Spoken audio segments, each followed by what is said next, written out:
যে কোনো দেশ থেকেই হোক না কেন, শুধুমাত্র পড়ালেখার কারণে কিভাবে অন্য যে বাংলাদেশি স্টুডেন্টরা আছে একবারে ইউনিভার্সিটির খরচে সকল কিছু খুব সহজ শর্তে সহজভাবে ইউরোপের একটা দেশে ভ্রমণ করে আসছে। ব্যাংক স্টেটমেন্ট কেমন ছিল? ব্যাংক স্টেটমেন্ট আমার অ্যাকাউন্টে কোনো আমার পার্সোনাল টাকা আগে কোনো ছিল না। ইভেন আমার একটা নতুন ইউরো অ্যাকাউন্ট খুলে থাকি। এই অ্যাকাউন্টে শুধুমাত্র ছিল প্রায় 1000 ইউরো বা 1000 ইউরো পুরো ছিল না। তাও এই টাকাটা আমাকে ইউনিভার্সিটি আগ থেকে দিয়েছিল যে ব্যাংক স্টেটমেন্ট দেখানোর জন্য, যেহেতু আমি প্রোগ্রামে যাব, প্রোগ্রামে খরচের জন্য যে টাকাটা প্রয়োজন প্রোগ্রামে ইউনিভার্সিটি প্রোভাইড হ্যাঁ ইউনিভার্সিটি প্রোভাইড করছে।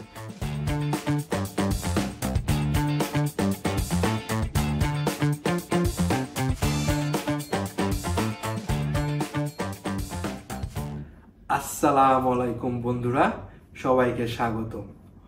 অসাধারণ একজন মানুষের সাথে আছি, অসাধারণ তার কৃতিত্ব।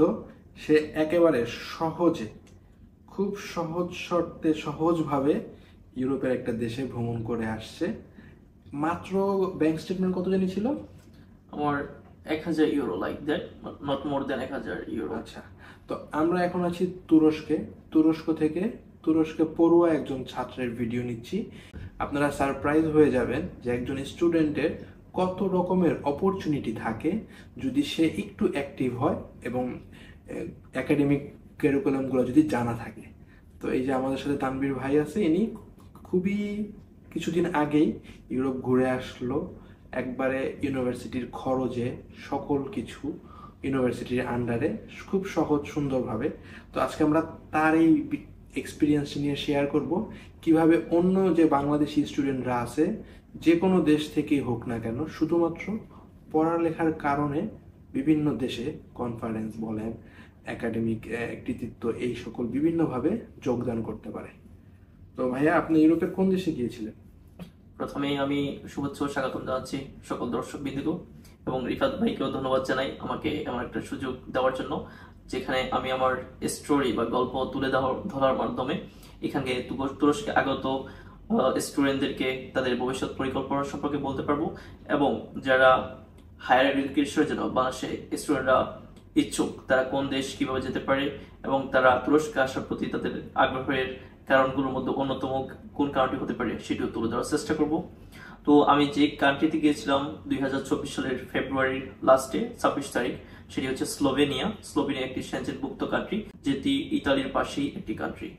তো আমি যেই জন্য গিয়েছিলাম, এটি আমাদের একটা একাডেমিক প্রোগ্রাম ছিল, সেটা ডিজিটাল ডিপ্লোমেসির উপরে, অর্থাৎ ডিজিটাল কূটনৈতিক সম্পর্কের উপরে একটা প্রোগ্রাম ছিল।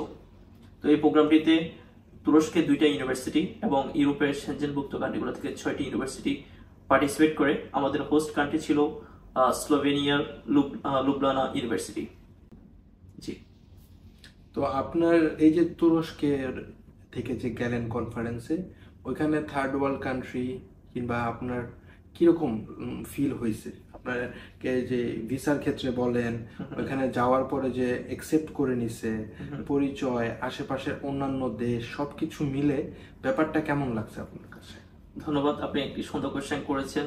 এই কোয়েশ্চেন করার যেই প্রথম রিজন যেটা আমরা জানি, আমাদের বাংলাদেশি পাসপোর্ট হওয়ার ক্ষেত্রে আমাদের অনেক সময় অনেক দেশে ভিসা পাওয়া অনেক সময় ডিফিকাল্ট হয়।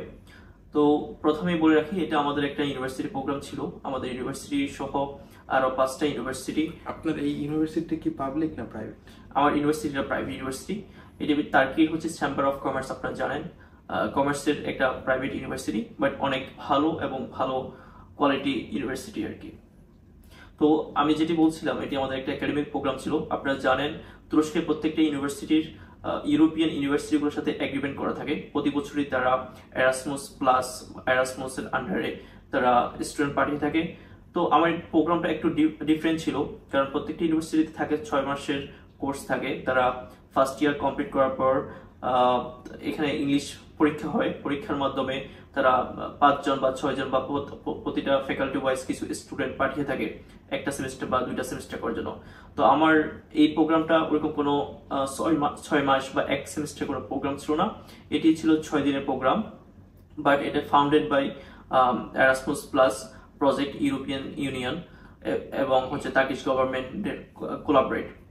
তো তো এখানে ভাই যেটি রিফাত ভাই আমাকে যে কোয়েশ্চেনটি করেছেন, এখানে যেহেতু আমরা 6 জন প্রত্যেকটা ইউনিভার্সিটি থেকে বলে রাখি 6 জন স্টুডেন্ট করে মোট 36 জন ইউনিভার্সিটি স্টুডেন্ট পার্টিসিপেট করে।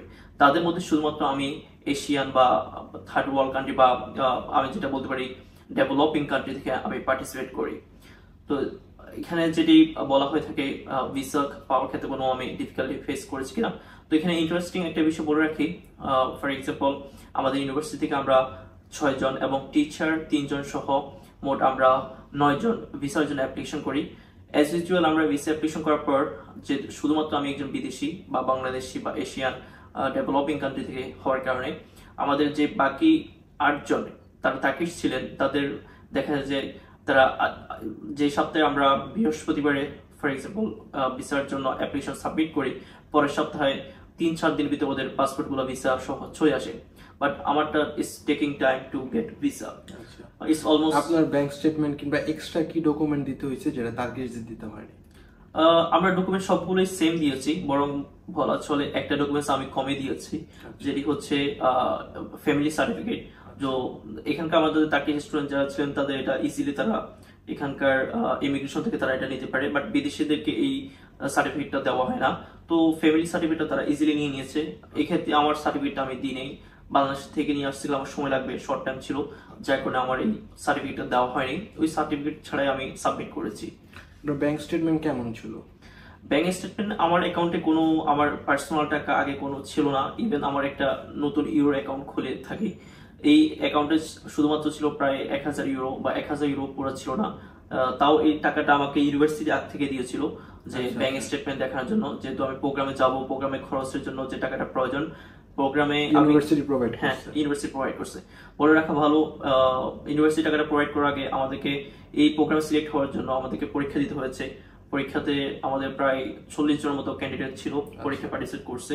তার মধ্যে আমরা 6 জন হচ্ছে সিলেক্ট হই, এবার 6 জনের ভিতরে আমি একমাত্র বিদেশি। তো তাহলে বন্ধুরা, যারাই বিদেশে বাড়িতে পড়াশোনা করতেছেন তারা কিন্তু দল মত ধর্ম নির্বিশেষে শুধুমাত্র অ্যাজ এ স্টুডেন্ট এবং ইউনিভার্সিটির রিপ্রেজেন্ট হওয়ার কারণে অনেক ভালো ভালো দেশের কনফারেন্স, বিভিন্ন সময় বিভিন্ন রকম অ্যাক্টিভিটি, সামার ক্যাম্পিং, এটা সেটাতে যোগদান করতে পারেন। আর আপনার যদি এডুকেশন ক্যারিয়ার খুব ভালো থাকে, ট্রান্সক্রিপ্টের রেজাল্ট ভালো থাকে, তাহলে কিন্তু আরও বেটার অপরচুনিটি আপনি পেয়ে যান।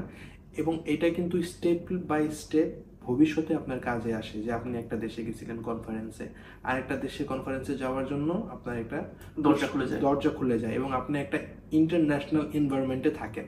তো বিশেষ করে যারাই তুরস্কে আছেন তারা এই অপরচুনিটি নিতে পারেন, কারণ তুরস্কের সাথে 99% এই এডুকেশনাল যে কন্ট্রাক্ট চুক্তিগুলো আছে সব ইউরোপের সাথে। তো ভালো স্টুডেন্ট যারা আছেন কিংবা মিডিয়াম কোয়ালিটির যারা আছেন, শুধুমাত্র চোখ কান খোলা রাখলেই কিন্তু আপনারা এই ভালো দেশে সরকারি খরচে, গভর্নমেন্টের খরচে, ইউনিভার্সিটির খরচে ঘুরে আসতে পারেন।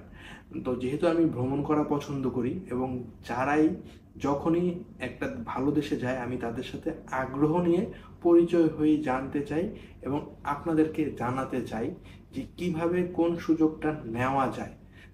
দেখা যাচ্ছে তার কিন্তু সাদা পাসপোর্ট, শুধুমাত্র তুরস্কের ভিসা আছে, আর কোনো দেশের ভিসা নেই, এক চান্সে তার ইউরোপের ভিসা হয়ে গেল। তো এটা তার ভবিষ্যতের জন্য কিন্তু অনেক একটা সাপোর্ট দিবে এবং সে যখনই কোনো ইউনিভার্সিটিতে আবার অ্যাপ্লাই করবে তখন কিন্তু সে পার্টিসিপেট ইন এ কনফারেন্স এই ডকুমেন্টটাও দিতে পারবে, তখন তারা অন্যরকম চোখে দেখবে বিষয়টা। তো এটা সবাই মাথায় রাখবেন। তো আপনার যে ছিল এই যে সময়কালটা, এক্সাইটমেন্টটা, ফ্যামিলি, সকল কিছু মিলে আপনার কাছে কেমন মনে হয়েছে?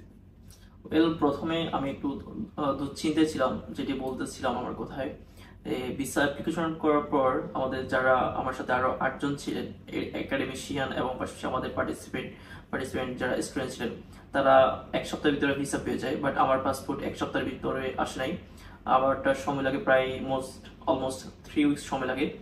তো দেন যখন 2 সপ্তাহ হওয়ার পরে যখন ভিসা আসে নাই, তখন আমার যে আমাদের টিচাররা ছিলেন, টিচাররা ইমেল করেন আমার পক্ষে এম্বাসিকে, কেন আমার এখনো ভিসার আপডেট আসতেছে না। দেন ওরা সাথে সাথে যেদিন আমার ইউনিভার্সিটি থেকে ইমেল করা হয়, মোর দ্যান 1 আওয়ার তারা এটার সাথে সাথে রিপ্লাই দেয়, দে আর টেকিং নোট। তো পরের দিনই পাসপোর্টটা তারা রিব্যাক পাঠিয়ে দেয়। পাসপোর্টটা যখন আমি রিসিভ করতে যাই দেখি আলহামদুলিল্লাহ আমি যে যে প্রত্যাশা এবং আশা চেয়েছিলাম ভিসা হয়ে গিয়েছে। ফার্স্ট ওয়ার্ল্ড কান্ট্রির একটা বিষয়, সেটা হচ্ছে থার্ড ওয়ার্ল্ড কান্ট্রি থেকে যখন আমরা অ্যাপ্লাই করি মনে হচ্ছে যে আমাদের পাসপোর্ট অনেক সময় নিচ্ছে, কাজ আগাচ্ছে না। কিন্তু সেম বিষয়টাই যখনই ইউনিভার্সিটি কিংবা কোনো রেপ্রেজেন্টেটিভ কান্ট্রি কিংবা অর্গানাইজেশন ইমেল করে, তারা কিন্তু খুব দ্রুত রেসপন্স নেয়। তো এটার মানে হচ্ছে যে অ্যাজ এ কান্ট্রি রিজন আমাদের জন্য জিনিসটা স্লো থাকে। যখনই আমাদের একটা পিছনের ব্যাকগ্রাউন্ড থাকে জিনিসটা অনেক ফাস্ট হয়ে যায় এবং স্মুথলি কাজ করে। তো যারাই ভিডিও দেখতেছেন পৃথিবীর যে প্রান্ত থেকেই, বাংলাদেশে বসেও যারা পড়াশোনা করতেছেন, বাংলাদেশি স্টুডেন্টও কিন্তু তুরস্কে ইরাসমাস প্রোগ্রামে এসেছে। এবং বাংলাদেশি প্রাইভেট বলেন, গভর্নমেন্ট ইউনিভার্সিটি বলেন, চাইলে কিন্তু ইউনিভার্সিটি এই ধরনের প্রোগ্রাম অ্যাটেন্ড না করে থাকলেও আপনি প্রাইভেটলি পার্সোনালি এই বিভিন্ন কান্ট্রির যে অর্গানাইজেশনগুলো আছে, কনফারেন্সগুলো আছে, ওগুলাতে কিন্তু আপনি ইমেল দিয়ে ইনফরমেশন নিয়ে জিজ্ঞেস করতে পারেন যে আমি একটা ইউনিভার্সিটিতে পড়ি, কি ডকুমেন্ট লাগবে, যে ডকুমেন্ট দিলে আমার ইউনিভার্সিটি এই কনফারেন্সে পার্টিসিপেট করতে পারবে। আমার নিজের পার্সোনালি এমন স্টুডেন্ট পরিচয় আছে যে বাংলাদেশ থেকে তার নিজের ইউনিভার্সিটির ডকুমেন্ট এবং ইউনিভার্সিটিকে সকল কিছু নিজে বলে চলে ইমেলের মাধ্যমে পাঠায়া তুরস্ক থেকে সে ফাইনালি ফান্ডিং হয়ে, বাংলাদেশ থেকে ফান্ডিং হয়ে সে এখানে ইরাসমাসের মতো করে প্রোগ্রামে পড়তে আসছে। আর অন্যান্য দেশের ইউনিভার্সিটিতে যারা পড়েন তাদের জন্য এটা ইজি, কারণ ওইখানে একটা ইন্টারন্যাশনাল এনভায়রনমেন্ট আছে। টাইম টু টাইম এরা এদের দেশের ইউনিভার্সিটির স্টুডেন্ট সহ বিদেশের স্টুডেন্টকে বিভিন্ন জায়গায় পার্টিসিপেটের জন্য পাঠায়। তো এই সুযোগটা মিস করবেন না। শুধুমাত্র বিদেশ ভ্রমণ কিংবা বিদেশ ঘোরাফেরা টাকা দিয়ে না, অনেক সুযোগ এবং মেধা দিয়েও করা যায় এবং নিজের পাসপোর্টকেও ভারী করা যায়, বিভিন্ন সময় সুযোগ কাজে লাগায়। তো বন্ধুরা, সবাইকে ধন্যবাদ ভিডিওটি দেখার জন্য। আর আপনার কি কোনো টিপস আছে কিনা? এই যে লম্বা সময় যে এক্সপিরিয়েন্স, তুরস্কেও তো আসাটা খুব ডিফিকাল্ট এবং তুরস্ক থেকে অনেকেই কিন্তু ভালো ভালো দেশে যাচ্ছে একেবারে ইজিলি। আপনার একটা মতামত কিংবা এক্সপিরিয়েন্স শেয়ার করুন। আমার মতামত হচ্ছে সবচেয়ে আমি সুযোগ মনে করি স্টুডেন্টদের জন্য। স্টুডেন্টরা যদি অ্যাক্টিভ স্টুডেন্ট হয়, তাদের যদি ফার্স্ট ইয়ার রেজাল্ট যদি ভালো হয় এবং ইংলিশ কোয়ালিফিকেশন যদি ভালো হয় এবং এক্সট্রা কারিকুলাম যদি থাকে, তাহলে তারা দুনিয়ার বহু জায়গায় ঘুরতে যেতে পারবে। ইভেন তারা নিজস্ব খরচ ছাড়াও বিভিন্ন অর্গানাইজেশন, বিভিন্ন গভর্নমেন্ট ফান্ড, পেইড সার্ভিস নিয়ে যেতে পারবে।